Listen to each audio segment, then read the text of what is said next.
नमस्कार साथियों, Mahesh Taneja Indian and world history YouTube channel पर एक बार फिर आपका स्वागत है। जैसा कि हमने इससे पहले वाले वीडियो में मुद्रा शास्त्र के संबंध में या यूँ कहिए प्राचीन भारतीय इतिहास के सिक्कों के बारे में कुछ जानकारियाँ और प्राप्त कर ली थी और तीसरे और अंतिम भाग में आज हम इसे संपादित करेंगे कि प्राचीन भारत में किस प्रकार के सिक्के विभिन्न राजवंशों या व्यापारी श्रेणियों के द्वारा चलाए गए। तो इस भाग 3 में आपका स्वागत है और आज हम बात करने वाले हैं पिछले वाले वीडियो से ही आगे की। और हमारी बातचीत जहाँ रुकी थी वहाँ हमने समुद्रगुप्त के सिक्कों के बारे में डिस्कशन कर लिया था। मैं थोड़ा सा आपको रिवाइज़ करा देता हूँ।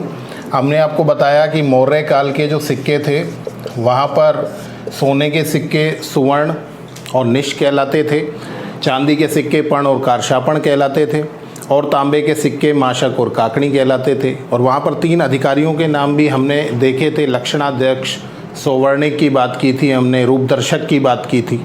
सातवाहन काल के सिक्कों की बात की हमने और वहाँ हमने डिस्कशन में ये कहा कि सोने के सिक्के नहीं चलाए, सीसा और पोटीन के सिक्के चलाने का श्रेय सातवाहन शासकों को मुख्य रूप से दिया जाता है। और फिर हमने गुप्त काल की जानकारियों को शुरू किया, जहाँ पर हमने शुरू में बात की थी चंद्रगुप्त फर्स्ट के बारे में। और चंद्रगुप्त फर्स्ट के एक ही सिक्के की बात हमने की और वो था राजा रानी प्रकार का सिक्का। इसके अलावा हमने बात की समुद्रगुप्त के सिक्कों के बारे में और एक बार रिवीजन में हम देख लें कि समुद्रगुप्त के सिक्के कौन कौन से थे। आपको हमने बताया पहले जो थे वो ध्वजधारी या हम जिसे गरुड़ प्रकार के सिक्के कहते हैं। बहुत बड़े योद्धा हैं तो धनुर्धारी प्रकार के सिक्के चलाएंगे, परशु प्रकार के सिक्के चलाएंगे, फरसे वाले सिक्के चलाएंगे। उसके बाद हमने बात की थी कि इन्होंने अश्वमेध यज्ञ कराया था। पहले गुप्त काल के पहले शासक हैं जिन्होंने अश्वमेध यज्ञ कराया, तो अश्वमेध प्रकार के सिक्के इन्होंने चलाए। सांस्कृतिक विविधता में, सांस्कृतिक कौशल में ये वीणा बजाने में कुशल हैं, तो इनके जो सिक्के थे वो वीणा प्रकार के सिक्के भी थे, ये भी हमने डिस्कस किया। और इसके अलावा हमने लास्ट में डिस्कस किया था व्याघ्र हनन प्रकार के सिक्के। और व्याघ्र हनन प्रकार के जो सिक्के हैं इनके बारे में हमने ये बताया था आपको कि इस पर मकर वाहिनी गंगा का चित्रांकन हमें प्राप्त होता है और संभवतः गंगा के क्षेत्र में बहुत बड़ी विजयों के उपलक्ष्य में इन्होंने इस प्रकार के सिक्के प्रचारित प्रसारित किए। और हम डिस्कशन में ये भी कह रहे थे कि ये जो 3 प्रकार के सिक्के हैं ये आपको कॉमनली मिल जाने वाले हैं। कहाँ पर? कुमारगुप्त फर्स्ट में भी, क्योंकि उसने भी अश्वमेध यज्ञ कराया, वीणा बजाने में उसका इंटरेस्ट रहा। और व्याघ्र हनन प्रकार का सिक्का कुमारगुप्त फर्स्ट का भी प्राप्त होता है। तो इस तरह का डिस्कशन हमारा लास्ट में हुआ था और उसी डिस्कशन को हम आगे लेकर जाते हैं। आप देखते हैं इसके बाद के सिक्कों को। इसके बाद के सिक्कों को जानने से पहले हम थोड़ा सा डिस्कशन गुप्त काल के शासकों के बारे में और करेंगे, जिससे हमारी जानकारी बहुत अटैच हो जाएगी। आप लोगों ने रामगुप्त नाम का एक शासक संभवतः सुना होगा। रामगुप्त कौन था? तो ये था समुद्रगुप्त का पुत्र। समुद्रगुप्त के 2 पुत्रों के बारे में हम बात करते हैं। एक का नाम था रामगुप्त और सेकंड जो थे उसका नाम था चंद्रगुप्त सेकंड। ठीक है, रामगुप्त को शासक बनाया गया और जब रामगुप्त शासक बने तो बहुत बड़े योद्धा नहीं थे और रामगुप्त का जो शासन काल है उसके बारे में काफ़ी कन्फ्यूजन्स हैं। और विशाख दत्त की एक रचना से हमें कुछ जानकारियाँ प्राप्त होती है। विशाख दत्त की रचना मुद्रा राक्षस और एक और रचना देवी चंद्रगुप्तम। देवी चंद्रगुप्तम। अब तो बहुत सारे और भी संदर्भ हमें इससे प्राप्त हो जाते हैं। देवी चंद्रगुप्तम में कहानी मिलती है और उसमें यह कहा गया कि रामगुप्त नाम का जो शासक था उसने शकों से पराजित होकर अपनी पत्नी शकों को देना निश्चित किया। पत्नी का नाम था ध्रुव देवी या ध्रुव स्वामिनी। शकों से पराजित होकर, शक शासकों से पराजित होकर रामगुप्त ने अपनी पत्नी को शकों को या शक शासक को देना निश्चित किया। और ये बात अच्छी नहीं लगी छोटे भाई को, जिनका नाम क्या था? चंद्रगुप्त सेकंड के नाम से जो शासक बने बाद में। इनको अच्छा नहीं लगा और इन्होंने क्या किया? शकों को पराजित करके ध्रुव देवी को मुक्त कराया, ध्रुव देवी से विवाह कर लिया और अपने भाई रामगुप्त की हत्या कर दी। यहाँ पर बातचीत में महत्वपूर्ण विषय ये कि एक तो रामगुप्त की स्थिति आपके सामने आ गई कि इसकी स्थिति अच्छी नहीं थी, तो इन्होंने तांबे के सिक्के चलाए हैं। प्रश्न आएगा कि गुप्त काल में ताम्र सिक्के सर्वप्रथम किसके प्राप्त होते हैं, तो आप उसका आंसर क्या देंगे, रामगुप्त के प्राप्त होते हैं। और रामगुप्त की आर्थिक स्थिति के बारे में यहाँ से आकलन लगता है कि उस समय का जो आर्थिक स्तर है वो अच्छा नहीं था। चंद्रगुप्त सेकंड के बारे में यहाँ पर कुछ निकल कर आता है और वो ये कि इन्होंने शकों को पराजित किया, इसलिए इनकी उपाधि क्या थी, शकारी। ठीक है, और आगे हम इस प्रकार के सिक्के भी पढ़ेंगे जहाँ इस कहानी का अटैचमेंट भी हमारे लिए यूज़फुल हो जाएगा। चलिए, ये कहानी आपको समझ में आ गई होगी। हम आगे बढ़ते हैं, सिक्कों की बातचीत को जारी रखते हैं। रामगुप्त के तांबे के सिक्कों का आपको ध्यान रखना है। अब चलते हैं चंद्रगुप्त सेकंड के शासनकाल के बारे में और उसके सिक्कों के बारे में कुछ महत्वपूर्ण बातचीत कर लेते हैं। देखिए, चंद्रगुप्त सेकंड विक्रमादित्य के नाम से प्रसिद्ध था और मैंने एक और उपाधि की अभी बात कर ली कि इन्होंने शकों को हराया, तो इनकी उपाधि क्या थी, शकारी। इनकी सांस्कृतिक उपलब्धियां बहुत ज़्यादा हैं। इनके दरबार में नवरत्न थे, हम पढ़ते हैं अकबर के दरबार में नवरत्न थे। उससे पहले ही हम चंद्रगुप्त सेकंड के दरबार में नवरत्नों की बातचीत करते हैं और इनके काल को मुख्य रूप से स्वर्ण काल के रूप में स्वीकार किया जाता है। गुप्त काल को प्राचीन भारतीय इतिहास का स्वर्ण काल कहते हैं, परंतु उसमें भी सबसे ज़्यादा महत्वपूर्ण काल कौन सा माना जाता है, तो चंद्रगुप्त सेकंड का काल माना जाता है। तो इनके सिक्कों को एक बार हम देखें और फिर हम समुद्रगुप्त से इसका एक कंपैरिजन सेट करने की कोशिश करें। आपको याद हो, मैंने पिछली बातचीत में ये कहा था कि शुरू के जो शासक थे वो विष्णु के अनुयायी हैं, ठीक है, और बाद वाले जो शासक हैं गुप्त काल के वो मुख्य रूप से शैव के अनुयायी है। ये वैष्णव के और वो शैव के, तो यहाँ तक ये वैष्णव के अनुयायी हैं और इनके सिक्कों को एक बार हम देख लेते हैं। देखिए, एक तो जो कॉमन है पहले वो कर लेते हैं, ध्वजधारी प्रकार, ये आपने समुद्रगुप्त में भी पढ़ा था, और धनुर्धारी प्रकार। ये दो प्रकार के सिक्के किसके हैं, समुद्रगुप्त के भी हैं और उसके बाद चंद्रगुप्त सेकंड के भी हैं। तो जनरली कॉमन होता है तो बहुत ज़्यादा प्रश्न नहीं पूछा जाता है।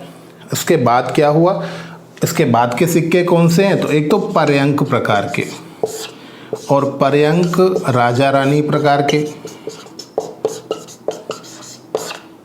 मतलब क्या है, पर्यंक माने पलंग पर राजा बैठे हैं, ये तो पर्यंक प्रकार के सिक्के हो गए। और पलंग पर राजा रानी एक साथ बैठे हैं। अभी आपको ध्यान रखना है, अगर आपसे ये कहा जाए कि राजा रानी प्रकार के प्रारंभिक सिक्के गुप्त काल में किसने चलाए, तो उसका आंसर तो चंद्रगुप्त फर्स्ट होगा। पर यदि हम बात कर रहे हैं कि पलंग पर बैठे हुए राजा रानी का चित्रांकन पहली बार किसके सिक्कों में मिलता है, तो उसका आंसर हमारा चंद्रगुप्त सेकंड होगा। ठीक है, तो ये आपको अटैच हो जाएगा।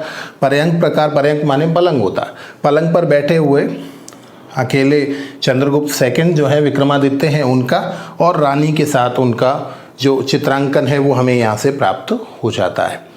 अब चलते हैं, इसके बाद इनके कौन से सिक्के हैं जो हमारे लिए बहुत महत्वपूर्ण होने वाले हैं। देखिए, एक बहुत फेमस सिक्का है इनका, वो है अश्वारोही प्रकार का सिक्का, घोड़े पर आसीन। अगर आप देखेंगे तो कहीं विलासिता सी नज़र आएगी कि बड़े आराम से, इनको कोई ज़्यादा टेंशन कहीं है नहीं। तो अश्वारोही प्रकार के सिक्के किस शासक के प्राप्त हुए हैं, तो इनके प्राप्त हुए हैं। चलिए, चक्र विक्रम प्रकार के सिक्के बहुत फेमस है, बहुत इम्पोर्टेंट है, आपको ये मोस्ट इम्पोर्टेंट यहाँ पर लगाना है। चक्र विक्रम प्रकार के सिक्के क्या हैं, तो आपको बताएं। इसमें आपको क्या मिलता है कि जो भगवान विष्णु हैं वो 3 गोल वस्तुएं राजा को भेंट कर रहे हैं इस प्रकार से, और विष्णु की उपाधि और चक्र विक्रम अंकित होने की वजह से इन्हें चक्र विक्रम प्रकार के सिक्के कहा जाता है। बहुत फेमस सिक्के हैं, आपको विशेष रूप से ध्यान रखने हैं। चलिए, इसके बाद आगे बढ़ते हैं और छत्रधारी प्रकार के सिक्के। देखिए, ये ध्वजधारी है और अब हम बात कर रहे हैं छत्रधारी प्रकार के सिक्के। एक बौना सा आदमी और एक छाता या छत्र लेकर खड़ा है, जो जिसके शेड में कौन है, जिसकी शेड में चंद्रगुप्त सेकंड है। तो छत्रधारी प्रकार के सिक्के भी किसने चलाए हैं? चंद्रगुप्त सेकंड ने चलाए हैं। तो ये भी आपके लिए बहुत इम्पोर्टेंट हो जाएगा, ठीक है। और इसके अलावा इनका एक और प्रकार का सिक्का जो हम बात करें वो है सिंह निहंता प्रकार का।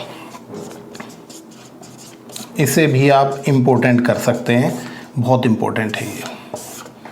सिंह निहंता प्रकार के सिक्के बहुत ज़्यादा इम्पोर्टेंट है, मैं इस पर डबल टिक कर देता हूँ। देखिए, सिंह निहंता प्रकार के सिक्के का क्या आशय है और क्या संदर्भ है, सुनिए।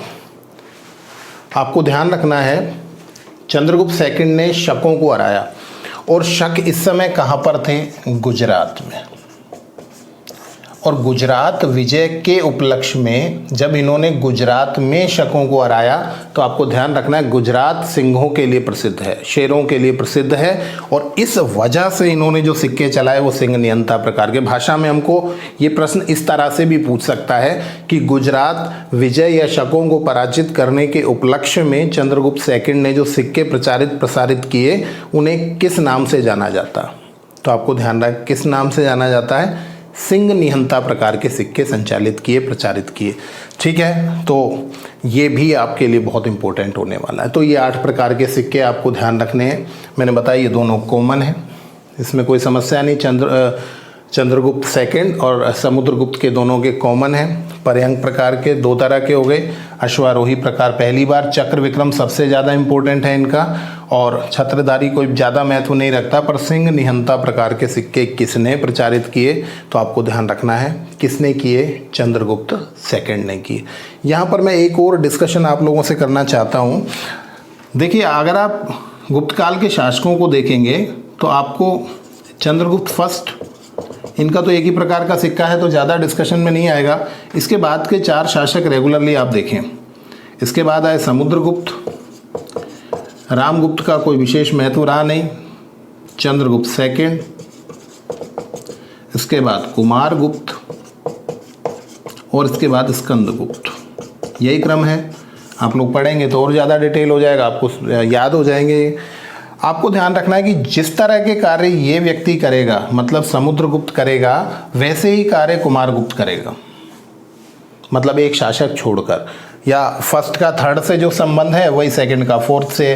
किस तरह से?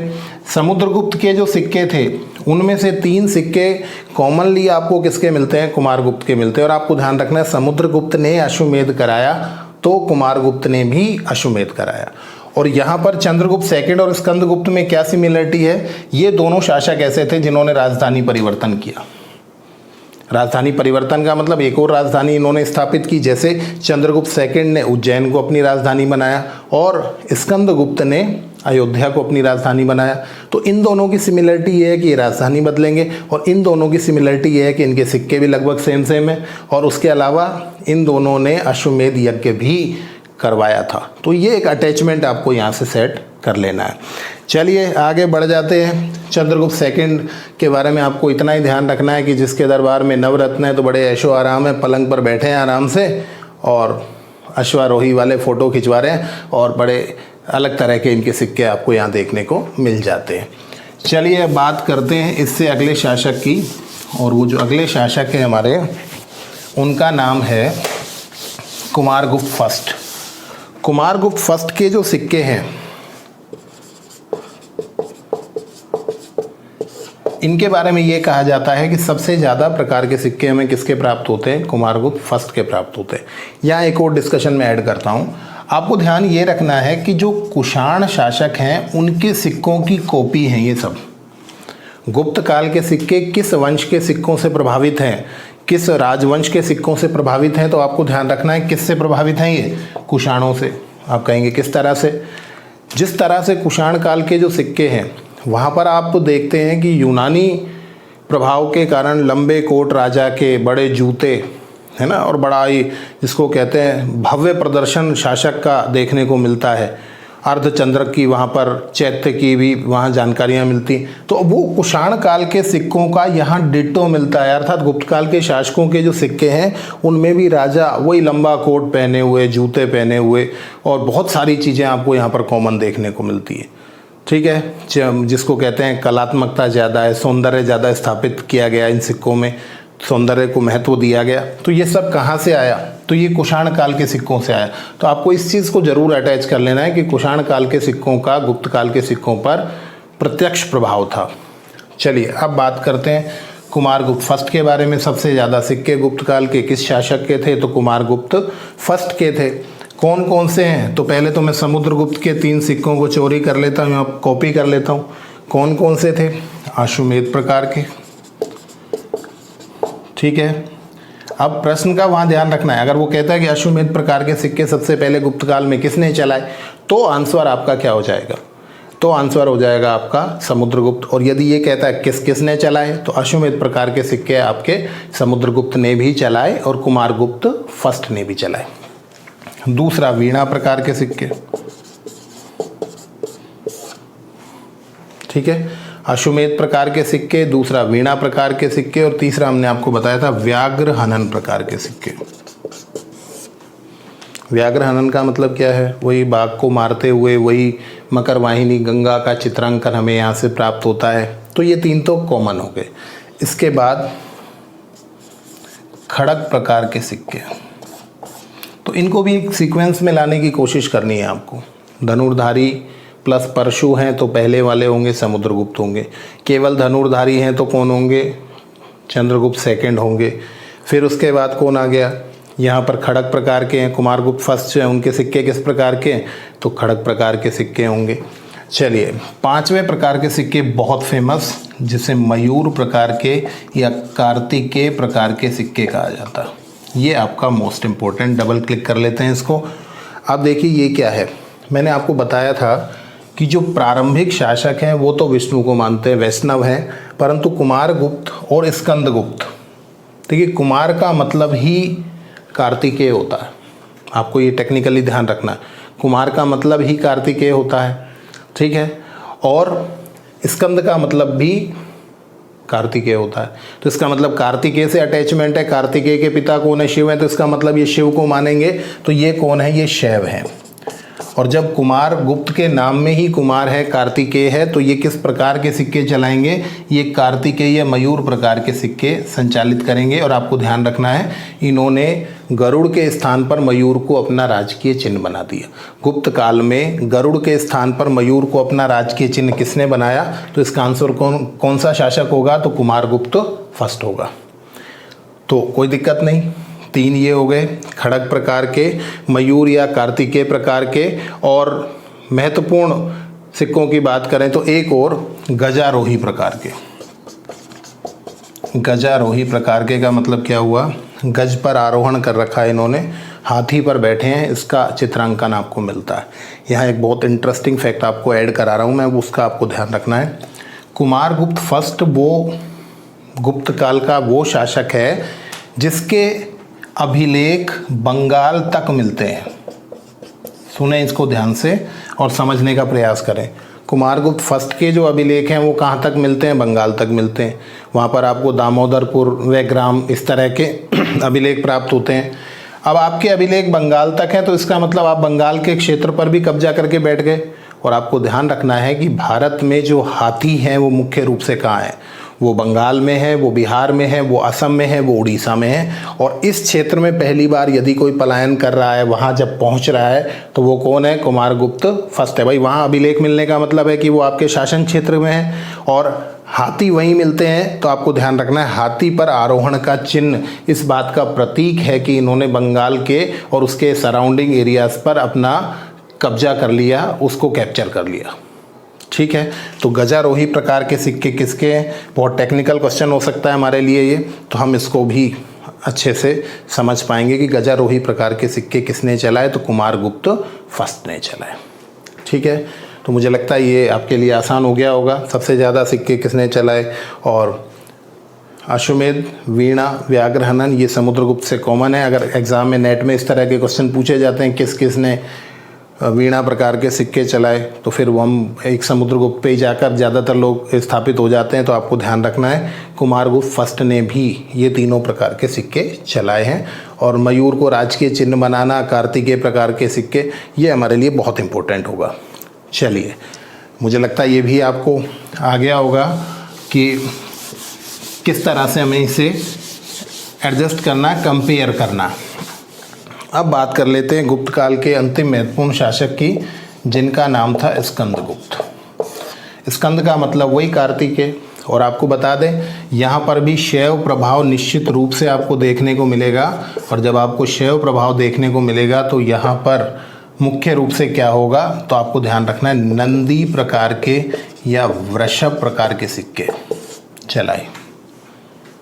ठीक है, मैं यहाँ पर आपको एक बड़ा इंटरेस्टिंग फैक्ट बता देता हूँ। देखिए, कुमारगुप्त फर्स्ट, इनके पुत्र का नाम स्कंदगुप्त। ठीक है, और यहाँ पर हैं शिव, और शिव के पुत्र का नाम क्या है, कार्तिकेय। ठीक है, कुमारगुप्त फर्स्ट तो इसके वाहन के सिक्के चलाएगा या इस प्रकार के सिक्के चलाएगा, और स्कंदगुप्त इस प्रकार के सिक्के चलाएगा। ठीक है, मतलब कार्तिकेय का वाहन क्या है, मयूर, तो ये तो मयूर प्रकार के सिक्के चलाएंगे। कौन चलाएंगे, कुमारगुप्त फर्स्ट चलाएंगे। और स्कंदगुप्त जो है वो शिव प्रकार के, अर्थात शिव के वाहन नंदी या वृषभ बैल प्रकार के सिक्के चलाएंगे। तो ये आपको इस तरह से अटैच कर लेना। ठीक है, दूसरा, लक्ष्मी और राजलक्ष्मी प्रकार के सिक्के, ये भी इम्पोर्टेंट है। ये किसने चलाए, स्कंदगुप्त ने चलाए। तो ये दो ही प्रकार के सिक्के आपको ध्यान रखने हैं, जिसमें ये बहुत इम्पोर्टेंट है, एग्ज़ाम में ज़्यादातर यही पूछा जाता है। ठीक है, तो स्कंदगुप्त के सिक्कों को भी आप, मुझे लगता है, एडजस्ट कर लेंगे। अब ज़्यादा कुछ करने का इसमें है नहीं। चलिए अब बात करते हैं गुप्त काल के सिक्कों के बारे में। इतना ही हमारा डिस्कशन पर्याप्त है। बयाना से मिले हैं मुख्य रूप से, आपको ध्यान रखना है। ठीक है, बयाना से किस शासक के सर्वाधिक मिले हैं, तो फिर उसमें आपका उत्तर हो जाएगा कुमारगुप्त फर्स्ट। और समुद्रगुप्त के सबसे ज़्यादा कौन से मिले हैं, तो वो पहले प्रकार के ध्वजधारी या दंडधारी या जिसे हम गरुड़ प्रकार के सिक्के कहते हैं, वो सबसे ज़्यादा मिले। तो इस तरह से आपको यहाँ पर आंसर डिसाइड करना है। और हमने आपको बता दिया था कि गुप्त काल के सिक्कों को, सोने के सिक्कों को दीनार कहते हैं, और चांदी के सिक्कों को रूपक या रुयक कहते हैं। और फाहियान जो चंद्रगुप्त सेकंड के दरबार में आए थे, उन्होंने क्या कहा है, उन्होंने कहा है कि जन सामान्य का स्थानीय व्यापार कोड़ियों के माध्यम से होता था। तो ये भी गुप्त काल के सिक्कों से आप अटैच कर सकते हैं। चलिए अब बात करते हैं अंतिम दौर में। और अंतिम दौर में हमें बात करनी है एक और बड़े शासक की। पूरे राजवंश में तो कोई महत्व ऐसा है नहीं, हर्षवर्धन की बात करनी है हमें। हर्षवर्धन जो किस वंश के हैं, तो हर्षवर्धन किस वंश के हैं, वर्धन वंश के हैं। और इसी को पुष्यभूति वंश के नाम से भी हम जानते हैं। इनका टाइमिंग रहा है 606 से लेकर 647 तक। इनके सिक्कों के बारे में 2-3 महत्वपूर्ण फैक्ट्स हैं, वो आपको ध्यान रखने हैं। एक तो आपको ध्यान रखना है कि सोनीपत, सोनीपत कहाँ है, हरियाणा में। यहाँ से तांबे का सिक्का मिला है जिसमें हर्षवर्धन का नाम प्राप्त होता है। ठीक है, सोनीपत हरियाणा से तांबे का सिक्का मिला है हर्षवर्धन का, जिससे क्या मिलता है, नाम प्राप्त होता है। और वैसे आपको ध्यान रखना है, वर्धन वंश के जो शासक थे उनकी राजधानी थानेश्वर थी पहले, और ये कहाँ थी, हरियाणा में थी। तो आपको ये हरियाणा का अटैचमेंट भी ध्यान रख लेना है कि हरियाणा से इन्हें इनका तांबे का सिक्का प्राप्त हुआ है, जो हर्षवर्धन नाम को बिल्कुल स्पष्ट रूप से हमें उल्लेखित करके देता है। सेकेंड आपको ध्यान रखना है कि भिटोरा मुद्रा भांड, भिटोरा मुद्रा भांड, आपने मृद भांड सुने हैं। मृद भांड मतलब मिट्टी के बर्तन, मुद्रा भांड का मतलब ऐसा बर्तन जिसके अंदर मुद्राएं मिली हैं। तो आपको ध्यान रखना है, भिटोरा मुद्रा भांड यूपी से हमें प्राप्त हुआ है। और यहाँ से हमें जो सिक्का मिला है हर्षवर्धन का, उसके ऊपर शिलादित्य लिखा हुआ है। और आपको ध्यान रखना है कि शिलादित्य का ही उल्लेख हर्षवर्धन के समय में आए हेनसांग करते हैं। मतलब शिलादित्य का उल्लेख मिलता है, अर्थात हर्षवर्धन का जो मूल नाम है वो शिलादित्य ही स्वीकार किया जाता है। तो ये भी हमारे लिए इम्पोर्टेंट होगा कि शिलादित्य के नाम से हर्षवर्धन कहाँ उल्लेखित हैं, तो कहाँ उल्लेखित हैं, भिटोरा मुद्रा भांड में। इसके बारे में थोड़ी सी और बात कर लें। आपको बताएं यूपी से इनका क्या अटैचमेंट है। तो हर्षवर्धन की जो राजधानी थी वो कन्नौज थी, और कन्नौज पर ही हर्षवर्धन से पहले इनके बहनोई मोखरी वंश के गृहवर्मा शासन करते थे। ठीक है, आपको यूपी के नाम से भी कैसे अटैच करना है कि यूपी में ही कन्नौज में हर्षवर्धन ने अपनी राजधानी स्थापित की, वो कन्नौज को राजधानी बनाया और यहाँ पर इनके बहन के पति मौखरी वंश के ग्रहवर्मा शासन किया करते थे, जिनकी हत्या कर दी गई थी। और फिर दोनों राजधानियों को समेकित रूप से शासन के अंतर्गत रख के कन्नौज को मुख्य क्षेत्र बनाया गया, मुख्य राजधानी बनाया गया। तो हर्षवर्धन का शासन थानेश्वर में भी रहा है और कन्नौज पर भी रहा है, और ये यूपी में है। और यूपी से ही हमें बिटोरा मुद्रा भांड मिला है, जहाँ से हमें ग्रहवर्मा और हर्षवर्धन दोनों के सिक्के प्राप्त होते हैं। ध्यान रखना, ये स्पष्ट है कि बिटोरा मुद्रा भांड से जो मुद्राएं मिली हैं उससे बिल्कुल स्पष्ट होता है कि ग्रहवर्मा के बाद किसने शासन किया यहाँ पर, तो हर्षवर्धन ने शासन किया। तो ये भी आपको यहाँ अटैच कर लेना है। बाकी हम बातचीत जब वर्धन वंश को पढ़ेंगे तो वहाँ सारी बातचीत आ जाएगी। और तीसरा, शिव और पार्वती का उल्लेख या शिव और पार्वती का चित्रांकन आपको मिलता है हर्षवर्धन के सिक्कों में।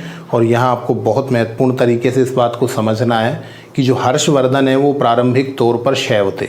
शैव का मतलब शिव की आराधना करने वाले थे। बाद में इन्होंने बौद्ध धर्म अपना लिया और बौद्ध धर्म के प्रचार प्रसार में बहुत योगदान दिया। महायान बौद्ध संप्रदाय के संबंध में ही ह्वेनसांग इनके दरबार में आए और इन्होंने धर्म के उत्थान के लिए बहुत सारे काम किए।